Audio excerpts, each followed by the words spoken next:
Let me just say this. If Duke basketball is going to be in a spot where they're making 16 threes a game, I think we're really going to like this team. Hi, everybody. Dick Vitale. Hey, make sure you listen, man. The Locked On Blue Devils with J.J. Jackson. He's awesome, baby.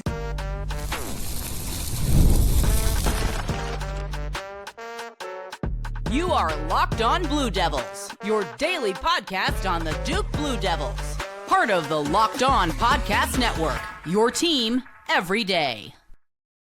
Hello, everybody. Welcome into another episode of the Locked On Blue Devils podcast. My name is J.J. Jackson. It's so great to have you here with us today on Thursday, November 13th, 2025. Locked On Blue Devils is your one-stop shop where we discuss everything going on inside the life of Duke athletics. And on today's show, we're going to keep breaking down Duke's win over Army, getting set for Friday's game against Indiana State, and some other recruiting news that could take place over the next few days. All of that and more with our good pal, Ben McCormick from Duke Wisdom, who joins us once again on the show. Glad to have him a part of the Locked On Blue Devils family here today to join us for a great conversation. If you haven't done so already, please be sure to follow and subscribe to Locked On Blue Devils for free, wherever it is that you get your podcast. Leave us a 5-star rating and written review. Watch our show each and every day on YouTube. Subscribe to our YouTube channel as we are all proudly a part of the Locked On Podcast Network, your team every day. Now, the number one sports podcasting network in the world. So fired up. Let's get after it. Let's talk Duke basketball. And our guy, Ben McCormick's back with us now. And Ben, it was a long off season. It's a long time spent reflecting on the Final Four run and what could have been had that Houston game gone in another direction. I'm glad we've now had a couple of games with this current squad in our lives now so we can continue to move forward a little bit onto a new team. Yeah, I think unfortunately for this team, a lot of people are going to look back at last year and be like, hey, maybe we're not quite as good as last year. And I urge people to be like, don't do that to these guys, right? Like in the same kind of vein of like the 2016 Duke team, like still a very good team. Don't compare too much to the year prior when the year prior is one of the best seasons in program history.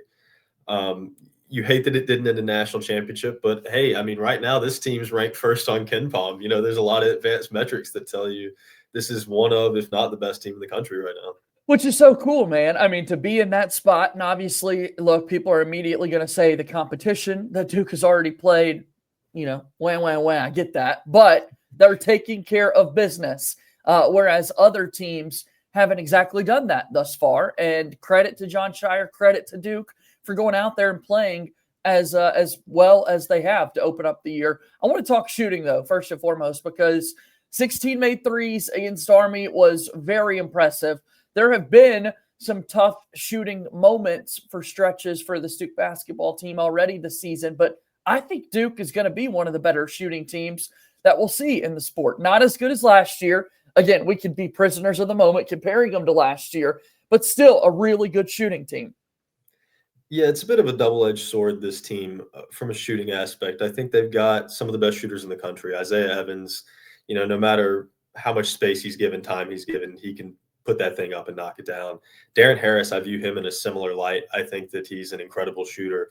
This team just, all the way down, and we saw it at Army, right? Ngongba with multiple three-point attempts, Malik Brown with multiple. Whether they're making them or not, they have the green light to shoot them. Everybody on this roster can shoot those threes, a lot of them knocking them down. I've been pleasantly surprised to see Dame Sarr knocking down a few in different games. Yeah. But I think the other side of this is like, yeah, they can knock them down, but I think they got into too much of a habit of relying upon that three-point shot when this is one of the biggest teams in the country. And especially against a team like Army where you have such a size differential with Cam, Boozer, and Ngongba inside, you kind of want to go down there and play some bully ball a little bit. And I think they did more of that in the second half, but I'm a little concerned that they'll get a little too reliant on the three-pointer. But like you said, making 16 of them, and if they can get even close to replicating that type of success, then it's going to be a pretty good crutch to lean on.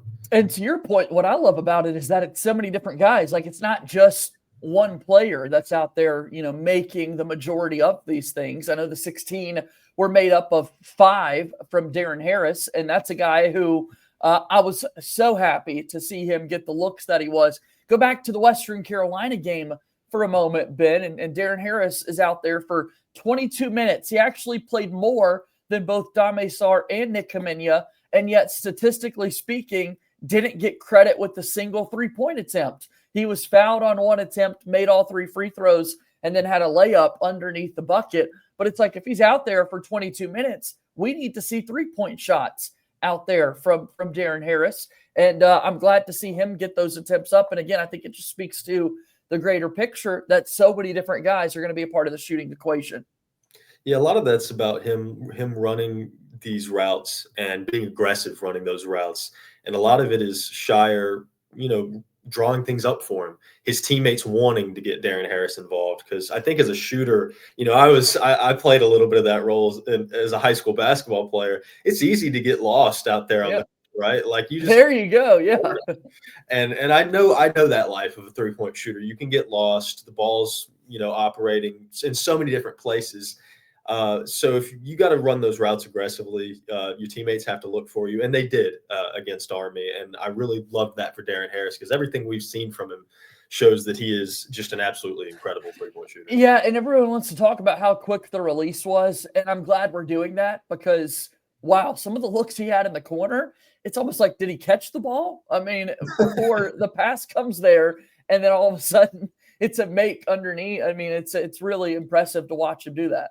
Yeah, that's such a valuable skill for him, not just for Duke, but like going forward, if he wants to be an NBA player, and I know he does. Yeah, that quick release is so valuable. I think about the Milwaukee Bucks a few years ago, their championship team. Not everybody's a Giannis, but you had like a Pat Connaughton, and what was his job?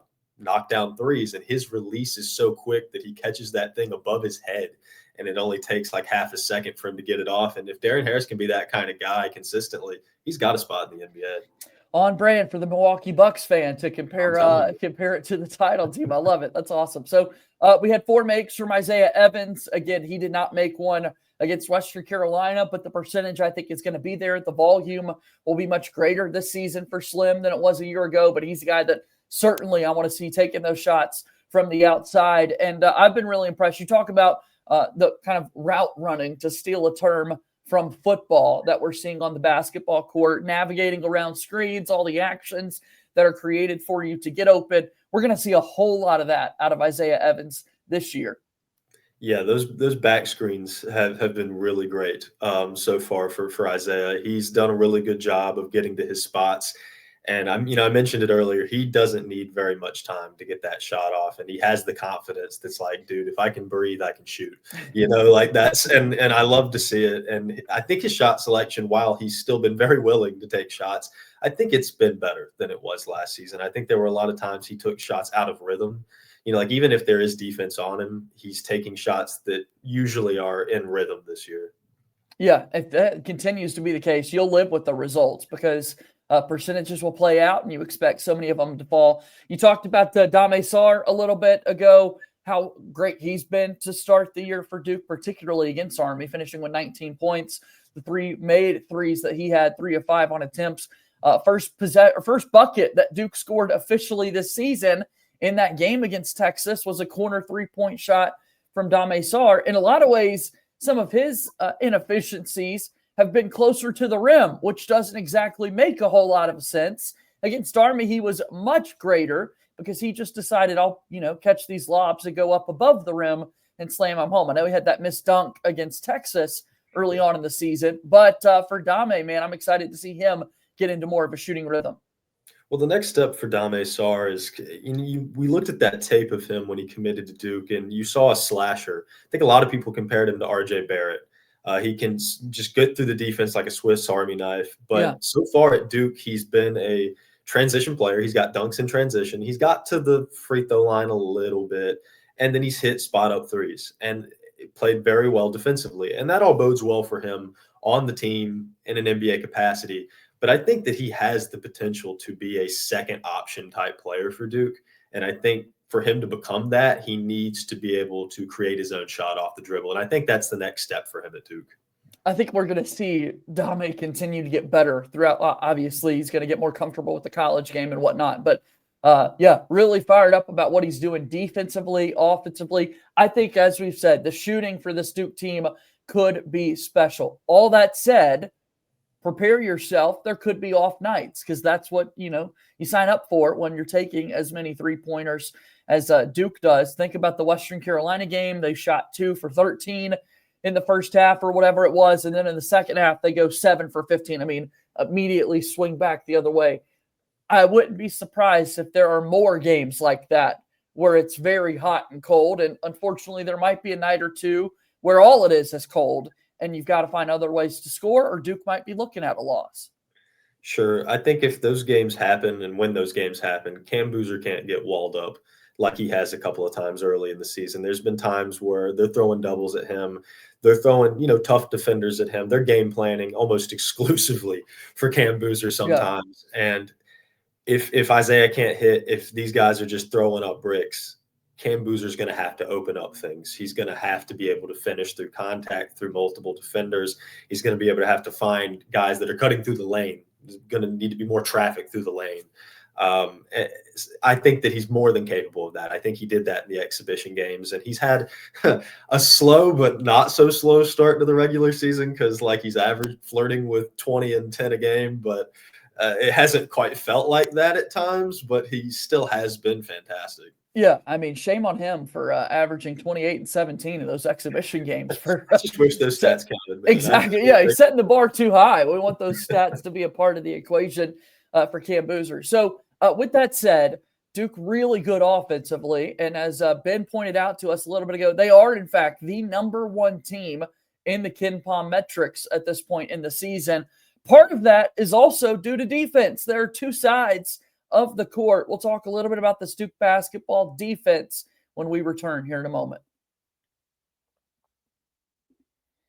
Locked On Blue Devils here today is brought to you by our friends over at Supply House. When the opening whistle blows on a new repair, get your crew moving forward with Supply House. Order today and see parts on your doorstep tomorrow. Over 280,000 plumbing, HVAC, and electrical items from the most trusted brands in the business. Their real-time inventory and honest lead times keep you from punting projects, while their industry-leading customer service always has your blind side covered. Need parts fast for a project? Well, Supply House has next-day delivery. Talk about a game changer. The Part Finder tools and 3D schematics can save you hours on jobs where every detail matters. Join the free Trademaster program today and score some serious perks like priority shipping, lower prices, and dedicated support lines. Visit supplyhouse.com to sign up for free and use promo code SHCollege5 for 5% off your first order. That's supplyhouse.com. Real people, real service. Supply House is a proud sponsor of Locked On Blue Devils.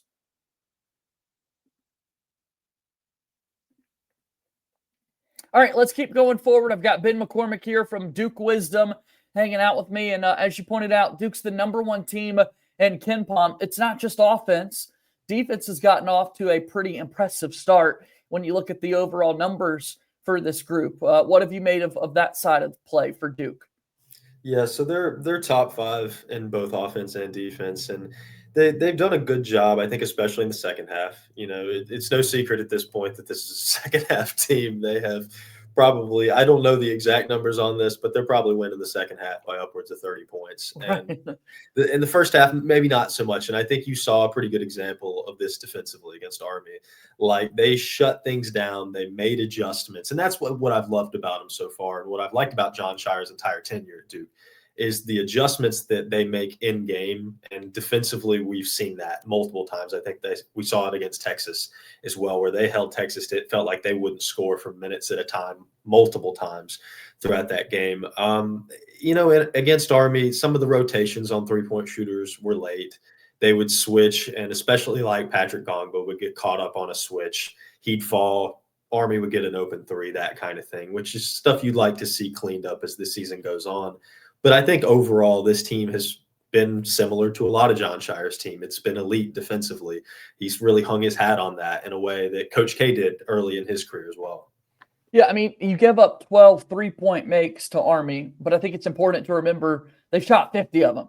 They were letting it fly, 49 officially with the attempts. They were just looking for any good look, and that's kind of been their MO so far this season when you look at the way Army has played basketball. So to hold them to 25% shooting from the three-point line and the energy and effort it takes to chase shooters around throughout the year like they have. That's been what's been impressive to me. And then again, just the overall size advantage that Duke has in so many different spots, man. I mean, happy to be one of the tallest teams in America again this season. We talked about Dame Sarr's length a little bit ago, what Ngongba and Boozer have been able to do. It wasn't great in the first half against Texas, like you're saying, when Duke got blitzed on the offensive rebounding glass. But when Duke's been these last few games grabbing rebounds, ending possessions defensively, other teams aren't getting those second chances to score, and Duke can really get out and run and start their offensive looks. You know, we talked about shooting, and then we talk about, defense on shooters. That positional size that Duke has is so valuable, because not only can Nick Hamenya, if he's playing at the 2, or Dame Sarr, if he's playing at the 2, not only can they shoot over these guys. We saw that against Army. Yeah. It's really difficult for those guys when they're 6'2", 6'4", to shoot over Dame, to shoot over Nick. They've just got such great size and length. Even Caleb Foster, man. Caleb Foster's taller than half of Army's roster, and he's the smallest guy Duke's putting on the floor. And quickness, because it's one thing to have the size advantage, but if I'm not quick enough and, this guy could just blow right by me, it does no good. But what we've seen so far through 3 games appear to be step for step defensively. Didn't mean to cut you off there, but I think the quickness piece is also a big factor here. Yeah, even some of Duke's bigs, everybody knows the defensive greatness of Malik Brown, but there were times where he would get switched onto Curry for Army, who shot like he thought he was Stephen Curry at times. Yeah, fitting last name. Wasn't making him necessarily, but he had the confidence. But Malik would get switched on to him, and his movement and his quickness to stay in front of that guy he's got over half a foot of height on. That's just so impressive. I mean, for him to move his feet at that level, he's high. He really is high level. Yeah, no, it's I could watch Malik Brown play defense forever, because I wish we had infinite eligibility for him. Unfortunately, the year will end that and off to the professional level for Malik Brown. But he's kind of sets the tone defensively when he comes in. He's the spark plug. Not that Duke needs it, because everybody else has been committed on that side of the ball. I know that was a struggle for Isaiah Evans initially. Jon Scheyer has talked about that going back to last season. One of the main reasons it took a little bit to get him on the floor. But how about Slim, man? He is giving just as much effort on that end of the floor as we were talking about running around screens offensively. Yeah, he's pulled off a couple of blocked shots that I've been pretty impressed with. Yeah. Honestly, he's not letting himself be bullied, which he's putting in the effort, and it's one thing to put in the effort to be quick, be there, but you can be there and still get pushed around.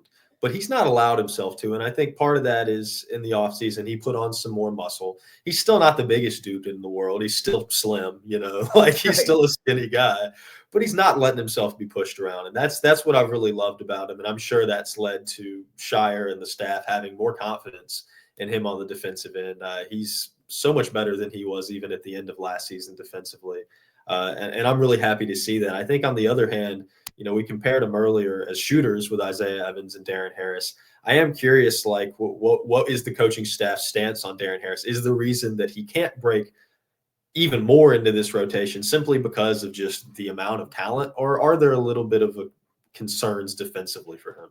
Yeah, I think watching him, I mentioned quickness a little bit ago. That kind of what we've seen so far, he seems a little tall and stiff from time to time defensively. Maybe that quickness is something that Harris is going to continue to work on and improve and be in better spots and set himself up to be a little bit more successful defensively. Although if you go out there and shoot it a little bit, I think you could buy a few defensive lapses that might come along with it if you're knocking down the shots from the outside like he is.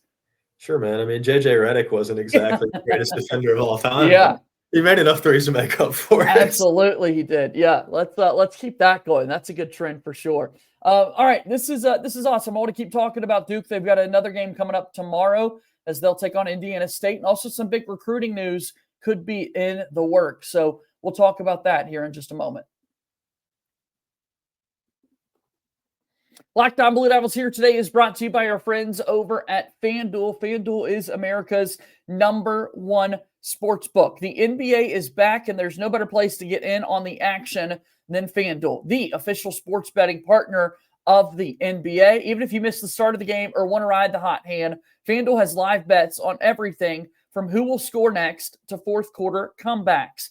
Plus, you can even combine your live bets into a same-game parlay for a shot at a bigger payout. It keeps every game more exciting, especially when your team's making that late push. Right now, FanDuel is giving new customers $300 in bonus bets when your first $5 bet wins. So go ahead and head to FanDuel.com to sign up and play your game with FanDuel. Tonight, Thursday Night Football in the NFL, Jets and Patriots, classic AFC East matchup. FanDuel has New England favored by 12.5 points in that one. Also got a big Duke football game this weekend. Massive showdown with the Virginia Cavaliers there in Durham at Wallace-Wade Stadium. Right now, FanDuel has the Blue Devils favored by 5.5. All of that, plus the NBA getting off and started. Again, new customers, $300 in bonus bets when your first $5 bet wins. Head to FanDuel.com, sign up and play. FanDuel, the official sports betting partner of the NBA and a proud sponsor of Locked On Blue Devils.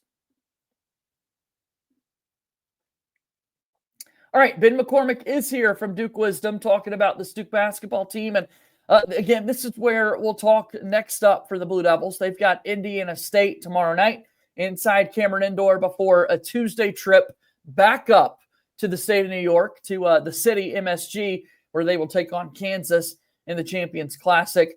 Let's be real here as we talk about the opponents that Duke has had. Really, really cool opportunity against Army a little bit earlier this week on Veterans Day. The Coach K connection, all of it. Duke playing a true road game.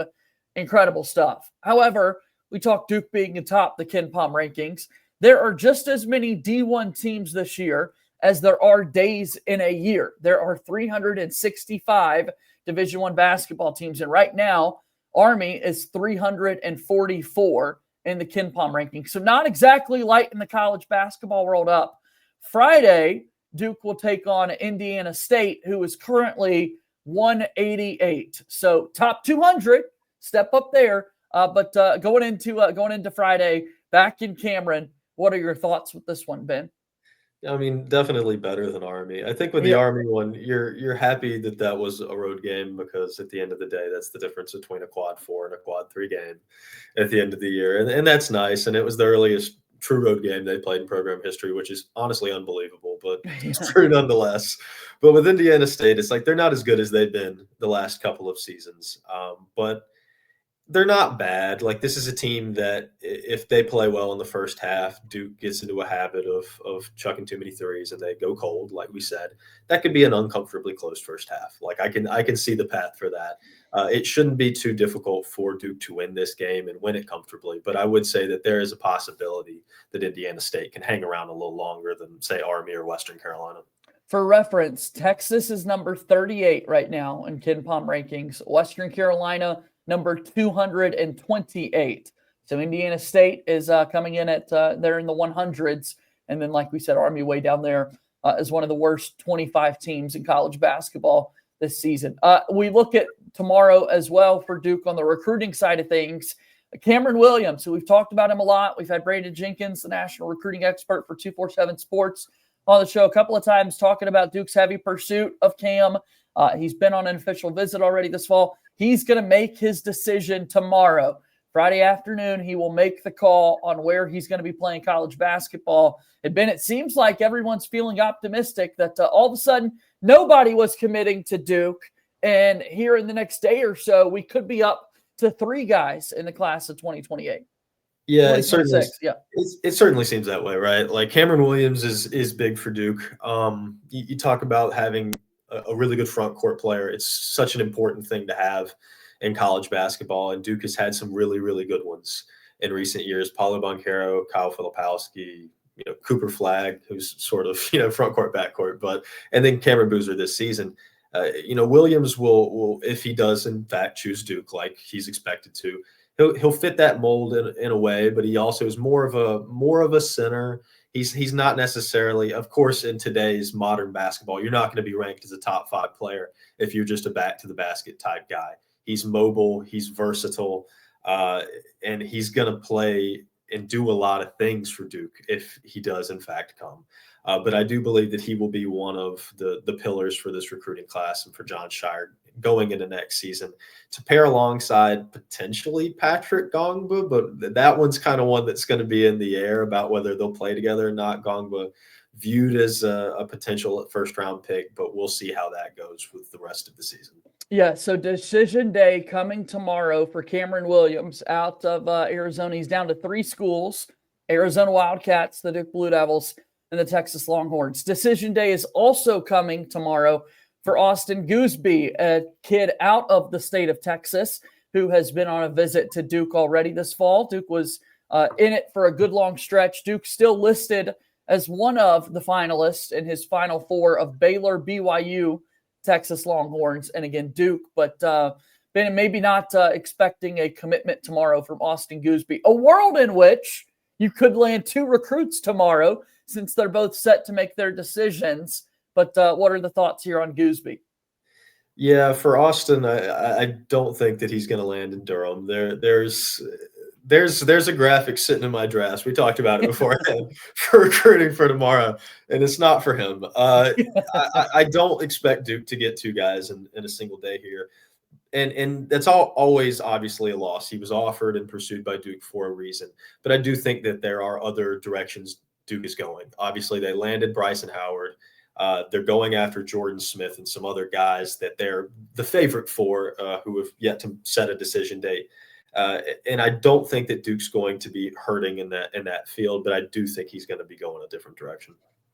Nonetheless, feel pretty good about Cameron Williams. We will wait and see officially if he joins Bryson Howard and Max Meyer as recruits in this class of 2026. And then the storyline beyond this is, how long it's taking some of these players to make the decisions when the transfer portal is the way it is, when people are trying to secure their own, bag to speak there about finances. They're waiting a little while until the season comes to a close. And maybe that's going to be the case for a couple of these other guys that Duke is highly pursuing.